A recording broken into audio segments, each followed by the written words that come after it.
സംസ്കരണത്തിന്റെ പ്രാധാന്യം സമൂഹത്തെ ബോധ്യപ്പെടുത്തുക എന്ന ലക്ഷ്യത്തോടെ കോഴിക്കോട് സ്വദേശി അനിമേഷൻ സിനിമ പുറത്തിറക്കി.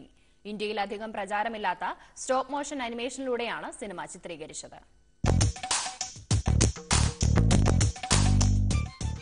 അതിവേഗം നഗരവൽക്കരിച്ചുകൊണ്ടിരിക്കുന്ന ഗ്രാമങ്ങളിൽ പോലും മാലിന്യങ്ങൾ വലിയ വിപത്തായി മാറുന്നുവെന്ന സന്ദേശമാണ് ചിത്രത്തിലൂടെ കാട്ടിത്തരുന്നത്.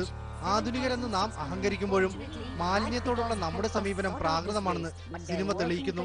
4 നിറങ്ങളിലുള്ള ഡസ്റ്റ് ബിന്നുകളാണ് ചിത്രത്തിലെ കഥാപാത്രങ്ങൾ.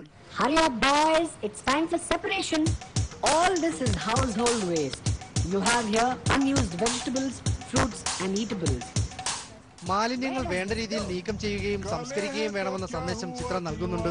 സ്വകാര്യ ആനിമേഷൻ സ്ഥാപനത്തിലെ അധ്യാപകനായ കരീം മേപ്പാടിയാണ് ചിത്രത്തിന്റെ സംവിധായകൻ. ഈ വേസ്റ്റുകൾ കുന്നുകൂടുമ്പോൾ അതിനെ ഡിപ്പെൻഡ് ചെയ്തുകൊണ്ട് റാപ്പിക്കേഴ്സ് എന്ന് പറയും, നമ്മളവർ ശ്രദ്ധിക്കാറില്ല.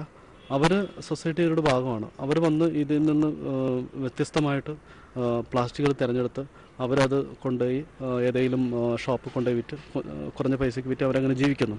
അപ്പം അവരുടെ ഒരു ലൈഫും കാണിക്കുക. പാട്ടപുറുക്കി നടക്കുന്നവർക്ക് വേണ്ടി സമൂഹം എന്തെങ്കിലും ചെയ്യണമെന്ന സന്ദേശവും റാപ്പിക്കേഴ്സ് എന്ന് പേരിട്ടിരിക്കുന്ന ചിത്രം നൽകുന്നുണ്ട്.